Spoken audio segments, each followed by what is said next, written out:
बस 2 मिनट में, चाहे वो खाने की चीज हो या फिर सोशल मीडिया पर पोस्ट की हुई हमारी पिक्चर्स पर लाइक्स या comments. We even want instant results in the gym. हम चाहते हैं हमारी मसल्स बस 2 दिन में ही बन जाएं। ऑनलाइन डिलीवरी भी सेम डे हो जाए। Instant tea, instant coffee, instant food, हर चीज हमें तुरंत चाहिए।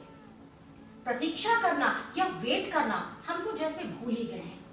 पहले इलेक्ट्रिसिटी बिल भरने के लिए हमें कितनी लंबी लाइन में खड़ा रहना पड़ता था। फिल्म थिएटर के टिकट काउंटर के बाहर खड़े होकर हमें कितना समय लगता था। यहाँ तक सलून के बाहर भी कितनी लंबी कतार होती थी। तब हमारे अंदर धैर्य था। We were very patient at that time. लेकिन आज मल्टीटास्किंग का जमाना है। हमें एक समय में एक से अधिक कार्य करने पड़ते हैं। शायद हमारे पेशेंस कम होने का ये भी एक बहुत बड़ा कारण है। दोस्तों, आज मैं आपको रामचरितमानस से शबरी का प्रसंग सुनाती हूँ। मतंग ऋषि की शिष्या शबरी को उसकी भक्ति और कर्तव्य निष्ठा से प्रसन्न होकर अपने अंतिम समय में गुरु ने आशीर्वाद दिया कि उसे श्री राम के दर्शन अवश्य होंगे।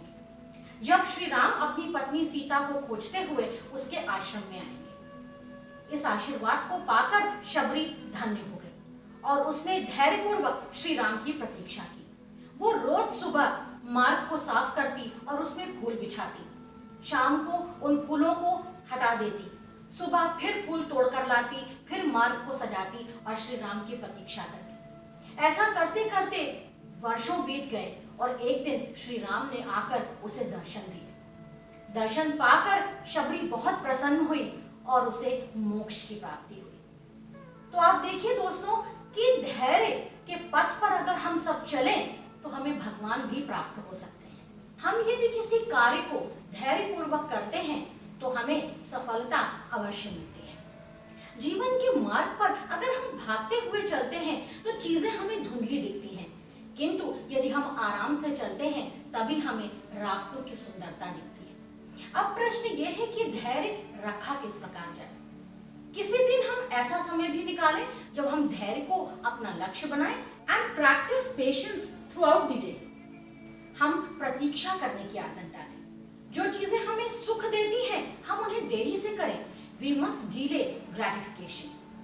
जैसे कुछ घंटों के लिए हम अपने मोबाइल्स को चेक ना करें। जो चीजें इंपॉर्टेंट नहीं है उन्हें ना करें। We don't own time. समय की अपनी गति होती है, वो उसके अनुसार ही चलता है, इस पर हमारा वश नहीं होता।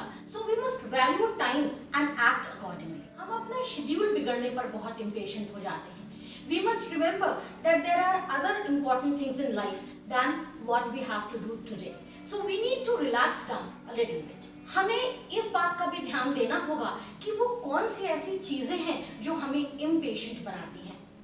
एक बार हम अगर उन्हें समझ लें तो हम उन्हें लिख लें। लिखने से हमें चीजों पर काम करने में और भी आसानी हो जाती है। And we need to relax a little bit and take a deep breath. योग करने से, डीप ब्रीदिंग एक्सरसाइजेस से हमारा पेशेंस लेवल बढ़ जाता है।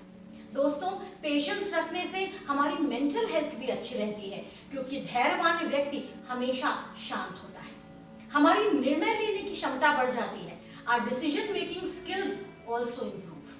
It also helps in achieving our goals. ये लक्ष्य की प्राप्ति के लिए सहायक होता है। और धैर्यवान मनुष्य दयावान होता है और उसे परानुभूति होती है। कहते हैं कि धैर्य का फल हमेशा मीठा होता है, इसलिए हमें हमेशा धैर्य रखना चाहिए। किसी ने कहा है, patience is not the ability to wait but the ability to keep a good attitude while waiting. Patience का अर्थ मात्र प्रतीक्षा करना नहीं है, बल्कि प्रतीक्षा करते समय जो हमारा एटीट्यूड होता है उसको अच्छा रखने में है। इसलिए धैर्य रखिए, पेशेंस रखिए, स्वस्थ रहिए, सुरक्षित रहिए। आनंद। यदि आपको मेरे इस वीडियो से इंस्पिरेशन मिली हो तो इसे लाइक और शेयर करें और मेरे चैनल को सब्सक्राइब करें।